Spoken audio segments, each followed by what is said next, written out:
You clearly have a vision. I can see that. You're passionate about it.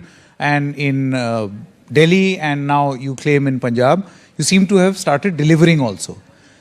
Do you feel that no one else or no political stakeholder in this country shares this passion to make India number one? See, the reason why I ask this question, you look at Mr. Nitish Kumar, he wants a larger rainbow alliance, right? You look at Mamata Banerjee, she wants a rainbow alliance, a collective opposition with a collective mission. Does Mr. Kejriwal find himself a sort of in an ekla chalo mode, that you don't want to ally with anyone and push forward with your own इस ideas? देश के नेताओं को इकट्ठा करने से देश number 1 नहीं बनेगा। 130 करोड़ लोगों को अलायंस करने से देश नंबर 1 बनेगा। मैं किसी के भी खिलाफ नहीं हूं, लेकिन ये जोड़ तोड़ की राजनीति, ये अलायंस, ये सब मेरे को समझ नहीं आते। ये राजनीति उनके जिम्मे, स्कूल बनवाने हो तो मेरे को बुला लो, अस्पताल बनवाने हो तो मेरे को बुला लो, सड़कें बनवानी हो, बिजली ठीक करानी हो, किसी की बिजली खराब हो गई मेरे को बुला लो, मैं ठीक कर दूंगा, आईआईटी का इंजीनियर हूं।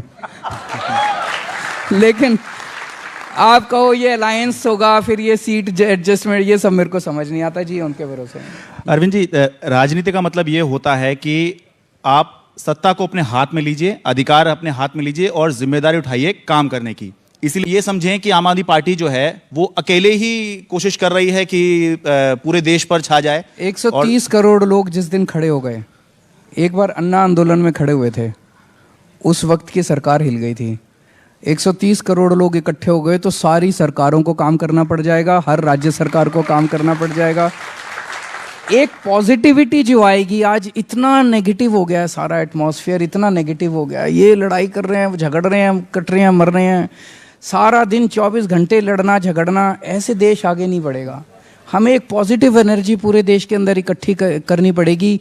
देश के टीचर्स, देश के डॉक्टर्स, देश के इंजीनियर्स, देश के किसान, देश के मजदूर, सब मिलके जब एक साथ धक्का मारेंगे, मेरा देश नंबर 1 बन जाएगा।